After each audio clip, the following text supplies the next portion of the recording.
हमारे बच्चों, क्या हाल चाल है आपके? खैरियत से हैं? चैप्टर नंबर 13 को बेटा आप लोग शुरू करेंगे। यहाँ पे इस बुक का लास्ट चैप्टर है। सबसे इंपॉर्टेंट क्वेश्चन है बेटा आपके पास कि ज़ारा रोज़ ए डाइस। ज़ारा के पास एक डाइस है, एक लूडो का दाना जिसको आप आम लफ्ज़ों में बोलते हैं, उसको वो थ्रो करती है। कह रहा है कि क्या प्रोबेबिलिटी है कि जो आपका आंसर है वो 6 नहीं आएगा, कि जो नंबर है वो 6 नहीं आएगा। टोटल जो आपके पास बेटे आने के चांसेस हैं वो क्या आ सकते हैं? 1 आ सकता है, 2 आ सकता है, 3 आ सकता है, 4 आ सकता है, या 5 आ सकता है। ऐसे ही है, या 6 भी आ सकता है। मीन्स दैट के जो आपके पास टोटल आउटकम है वो ये 6 है यहाँ पे। ठीक है, कितने बेटे आपके पास के? 6 हैं। फेवरेबल आउटकम क्या है आपके पास? फेवरेबल आउटकम वो आपके पास बेटे क्या आएंगे यहाँ पे? पहले आप देखेंगे विद 6, आप देखेंगे 6 के आने के चांसेस कितने हैं, तो वो एक है यहाँ पे। अब आप बात समझिएगा, प्रोबेबिलिटी का बेटे फार्मूला क्या होता है? Favourable outcome divide by total outcome, ये आएगा 1/6। ऐसे ही है, 1/6 आ गया। अब बेटे आपने क्या करना है कि विदाउट 6 चेक करना है कि विदाउट 6 क्या आएगा। विदाउट 6 बेटे आपके पास आएगा ये 1 माइनस पी ऑफ ए। आप नोट कीजिएगा, ये आएगा 1 माइनस 1/6, 6 माइनस 1, तो ये क्या आएगा आपके पास? 5/6। समझ आ गई बात की? नेक्स्ट क्वेश्चन बेटे चलते हैं यहाँ पे कि Arshad rolls a dice with labelled LMNOPU। Arshad के पास एक बेटे डाइस है जिसके ऊपर लिखा हुआ है LMNOP और U। क्या कह रहा है कि क्या प्रोबेबिलिटी कि जब डाइस लैंड करेगा तो उसके ऊपर कॉन्सोनेंट आएगा। पहले देखिए कॉन्सोनेंट हैं कौन कौन से। L कॉन्सोनेंट है, M है, N है और P है। तो बेटे प्रोबेबिलिटी आपके पास क्या होती है? फेवरेबल आउटकम कितनी है? 1 2 3 और ये 4। टोटल आउटकम कितनी है? 1 2 3 4 5 6। उसको आप लिख सकते हैं 2/3। बेटे आने की प्रोबेबिलिटी कितनी है कॉन्सोनेंट की? 2/3 है। और अगर आप लोग ये चेक करेंगे कि आपके पास प्रोबेबिलिटी वोवल्स की कितनी है, तो बेटे वो क्या आएगी आपके पास? 1/3 या 2/6। नेक्स्ट क्वेश्चन बेटे चलते हैं आप लोग यहाँ पे, वो है कि Arshad rolls the dice, find the probability of getting 3 and 4। कह रहा है कि अरशद के पास एक डाइस है, आपने बताना है कि जब वो डाइस लैंड करेगा तो क्या प्रोबेबिलिटी है कि जो आंसर है वो 3 या 4 आएगा। पहले आपने 3 4 की प्रोबेबिलिटी बतानी है, फिर बताना है कि 3 4 की आने की प्रोबेबिलिटी कितनी नहीं है। तो पहले बेटा प्रोबेबिलिटी क्या होता है, ये इन दो के आने की प्रोबेबिलिटी कितनी है? फेवरेबल आउटकम 2 है, टोटल कितनी है बेटे? 6, तो ये आंसर आएगा 1/3। ये आने की प्रोबेबिलिटी है। ना आने की प्रोबेबिलिटी बेटे क्या आएगी आपके पास? 1 माइनस पी ऑफ ए, ये आएगा 3 - 1, ये आंसर आएगा 2/3। ठीक है बेटे, समझ आ गई बात की? फिर बेटे नेक्स्ट क्वेश्चन आपके पास यहाँ पे, द प्रोबेबिलिटी ऑफ कि आयशा एग्जामिनेशन को पास कर लेगी, वो कितनी है आपके पास यहाँ पे? 0.85 है। वो कह रहे हैं ना पास करने की प्रोबेबिलिटी कितनी है, तो बेटे फार्मूला है 1 माइनस 0 पी ऑफ ए, तो ये आएगा 1.085, 1 माइनस 0.85, तो ये आएगा 0.15 या 15% तकरीबन। नेक्स्ट है बेटे आपको यहाँ पे वो कह रहा है कि card is chosen at random from pack of 52 playing card, find the probability of getting jack. या जैक की प्रोबेबिलिटी आने कितनी है, और डायमंड के ना आने की प्रोबेबिलिटी कितनी है।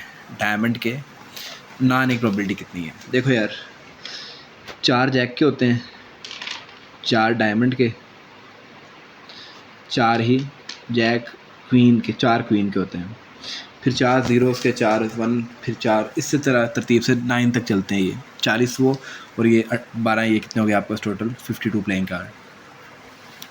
अब जैक के आने की प्रोबेबिलिटी बेटे क्या आएगी यहाँ पे? प्रोबेबिलिटी होती है जैक के आने की, टोटल फेवरेबल कितने हैं? 4, टोटल कितने बेटे? 52, तो ये आंसर आएगा 1/13। अब हमने देखना है कि यार डायमंड के ना आने की प्रोबेबिलिटी कितनी है। पहले हम देखेंगे डायमंड के आने की प्रोबेबिलिटी कितनी है। डायमंड के आने की 4/52 आएगा ये, तो ये भी 1/13 आ जाएगा। ना आने की प्रोबेबिलिटी बेटे क्या आएगी आपके पास?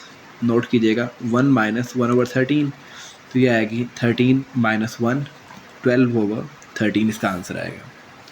ठीक है बेटे।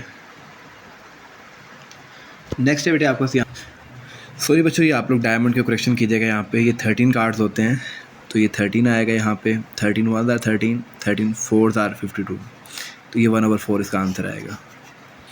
तो ये डायमंड के आने की प्रोबेबिलिटी है। अब चैम्पियंस हमने ना आने की प्रोबेबिलिटी निकालनी है यार, तो ये क्या आएगा? 1 minus P over A, P of A, 1 minus 3/4, 4 - 3, तो ये आंसर आएगा 1/4। सॉरी यहाँ पे 1 आएगा 1, तो ये 3/4 आएगा, सॉरी। ठीक है बेटे। अच्छा यार आगे है आपके पास यहाँ पे Shadia throws a pair of dice, find the probability के सम जो डॉट है जो 4 आएगा। तो बेटे पेयर ऑफ डाइस जब आप फेंकते हैं तो 36 डिफरेंट तरह के आपके पास आउटकम आते हैं। एक 1 और 3 को ऐड करें 4 आता है, 3 और 1 को ऐड करें 4 आता है, 2 और 2 को ऐड करें 4 आता है, और बस यही 3 आपका सिनेरियोज़ हैं कि आंसर जो है वो सम 4 आएगा। तो बेटे प्रोबेबिलिटी आपको क्या आएगी, 3/36, ये आएगा 1/12। समझ आ गई बात की या नहीं आई? फिर बेटे आपको अच्छा यार मैंने क्वेश्चन को दोबारा देखा है, वो कह रहा है कि 4 से ज़्यादा आंसर कब आएगा, 1/1 करें, 2/1 करें या 1/2 करें, इनका आंसर 4 से कम आता है। बाकी सब का आंसर क्या 4 से ज़्यादा आता है, तो वो 33 बनते हैं आपके पास। इसका आंसर आएगा 11/12। ठीक है, तो आप लोग प्लीज़ इसको देख लीजिएगा। फिर आखिरी है आपके पास यहाँ पे कि एक बॉक्स है आपके पास, उसके अंदर 10 रेड बॉल्स हैं और 5 ग्रीन बॉल्स हैं, और बेटे आपके पास 8 ब्लू बॉल्स हैं। आपने बताना कि जब आप किसी एक बॉल को बाहर निकालेंगे क्या प्रोबेबिलिटी है कि वो बॉल जो है वो ग्रीन होगी आपके पास। पहले आप इन सबको जमा करें, क्या आता है 10 + 5 15, 15 + 8 23। टोटल जो बेटे आपके पास आउटकम है वो कितनी है आपके पास यहाँ पे 23 है। ग्रीन बॉल के आने की प्रोबेबिलिटी कितनी है बेटा आपके पास 5/23 है। ठीक है, रेड के आने की 8/23 और सॉरी 10/23, ब्लू के आने की 8/23 प्रोबेबिलिटी है। कह रहा है कि यार आपके पास यहाँ पे शो द है कि आपके पास एक डाइस है, उसको आपने थ्रो किया है। कह रहा है कि क्या प्रोबेबिलिटी है कि जो आपके पास नंबर है जो आएगा वो डिविजिबल बाय 3 है। आने की कौन से नंबर आपके पास आ सकते हैं जब आप किसी डाइस को थ्रो करते हैं, तो ये 1 2 3 4 5 6 है। 3 3 पे डिवाइड हो सकता है और 6 3 पे डिवाइड हो सकता है, तो ये आंसर आएगा 2/6 या 1/3।